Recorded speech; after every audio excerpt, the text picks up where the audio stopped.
aso. So upon checking my nanay, ang sabi ng mama ko, sumayaw-sayaw daw yung bahay. Ano kayang sayaw yun? Moonwalk ba yun? Ano bang sayaw yung ginawa ng bahay namin? Ano kayang sayaw ginawa? Baka nag-switch it up.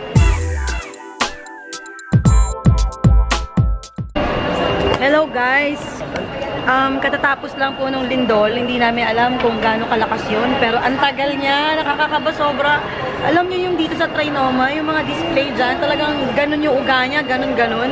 Tapos yung ceiling namin, yung kisame na yan, nakikita niyo yung mga bilog-bilog na yan sa taas. Sana ba? Hindi nakikita. Yung pala, yan! Lahat yan gumagalaw, as in gumagalaw. Tapos ang ingay-ingay, ang lakas ng tunog. Yung mga bakal sa kisame, kasi yung bakal, ayan o, may mga bakal yan eh. Yung mga bakal, grabe, gumagalaw lahat. As in, parang magpapagsakan dito sa amin. Alam mo yun, talagang yung kaba mo, iba, parang tatakbo ka na, hindi mo malaman kung saan ka pupunta. Wala ka naman pupuntahan dahil lahat ng tao nagpapanik din. Ang lakas po ng Lindol. Sana walang nadisgrasya sa inyo dyan. Huwag ako si Alain. Wala na.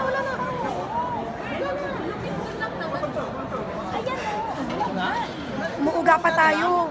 Pag gano'n na tayo, pag gano'n. Ayan o, para tayong nasa ano. Sinisway tayo pag gano'n. Hindi pa siya na po. Upo kayong dalawa. Upo kayong dalawa. Hindi pa tapos. Yung poste. Shit. Nahihilo ko. Nakahilo talaga. Ba't umuuga pa rin? Hindi nararamdaman ng mga nasa kotse. Kaya nga, ang lakas eh. Tawag ako sa bahay.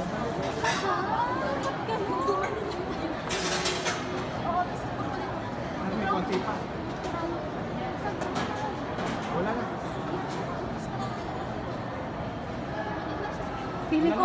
Feeling ko may ano to, itong Trinoma, meron siyang ano. Meron. Bearing sa ilalim.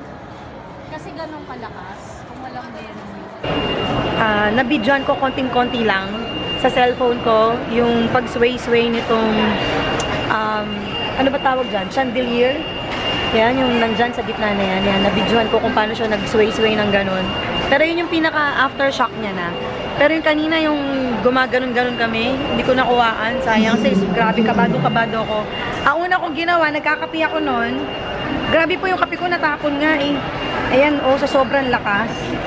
Natapon yung kape ko. Ayan, grabe. Ayan siya, oh.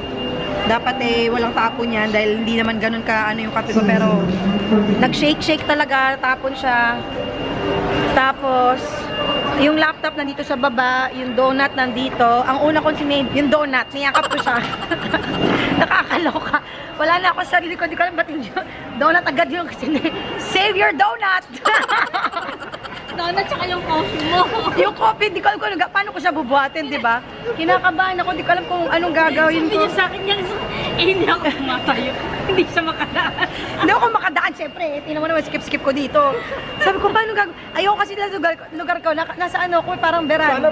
Second floor. Nung dinakap mo yung donut. Diyos ko, yung donut, niyakap ko siya. Tara na, talagang, save your donut, save your Jayco. Sabi nila, bakit sinave ko daw yung Jayco? Isa pa lang nakakain ko, sayang naman yung alka po. Anim to eh, oo. Yan, lumiman, 4 na lang siya tuloy. Dahil sa sobrang kaba, naubos ko na isang buo yung donut. Ay, grabe.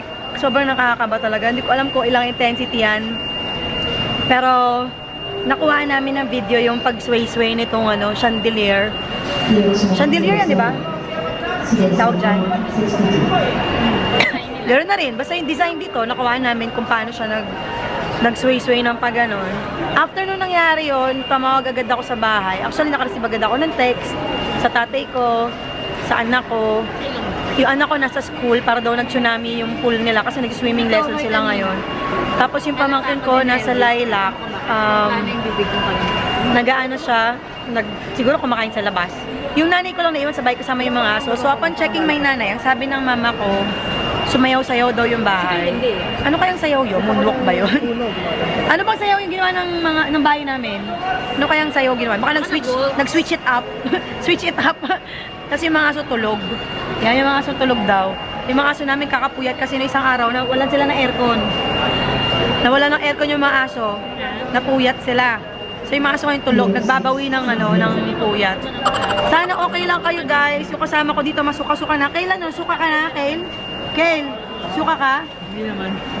Sabi niya kaya suka na siya. Eh nag-aantay lang ako dito, sasahurin ko yan.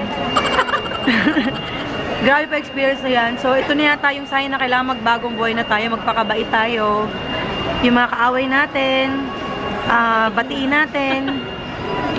Pagka binato tayo ng tinapay, batuin natin sila ng Jayco donut na naka-box. Pero yung loob may adobe para sa pool. Hindi, magbagong buhay na daw. Wag na raw tayo magpasaway sa mga magulang. Kaya yung mga magulang, wag na rin magpasaway sa anak, ha? Pakabait na kayo. Ayan, so yun lang. Yun yung lindol na nangyari ngayong after Easter Sunday. Okay. See you in my next vlog. Bye!